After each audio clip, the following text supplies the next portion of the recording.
Time ఇలా వచ్చాను. మీటింగ్కి ఎప్పుడు రాలేదు, ఎప్పుడు టీవీలో చూడటమే. ఒక పండగ వాతావరణంలా ఉంది.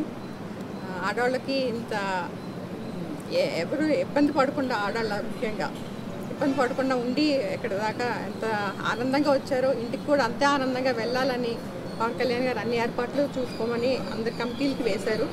అలాగే జరుగుతున్నాయి అన్ని ఏర్పాట్లు. అంటే పవన్ కళ్యాణ్ గారు అంటే మీరు కూడా మొన్న మధ్యకాలంలో పార్టీలో చేరినప్పుడు పవన్ కళ్యాణ్ గారు మీకు ఏమైనా హామీలు కానీ అంటే కీలక బాధ్యతలు చెప్తానని చెప్తుంది కదా, లేదు పవన్ కళ్యాణ్ గారు ఏమన్నా మీతో మాట్లాడారు? లేదండి, అలా ఏమీ కమిట్మెంట్ ఏమి ఇవ్వలేదు. కానీ పవన్ కళ్యాణ్ గారు నాకు నమ్మకం ఉందండి. నాకు ఏదో ఒకటి చెప్తారని మాత్రం నమ్మకం ఉంది. అంటే ఇప్పటివరకు కూడా చాలామందికి అంతా న్యాయం చేస్తూ వచ్చారు ఆయన. మీరు ఏమైనా ఆశిస్తూ ఉన్నారు? లేదు, నేనేం ఆశించను. ఆయన ఆజ్ఞ కోసం వెయిట్ చేస్తాను.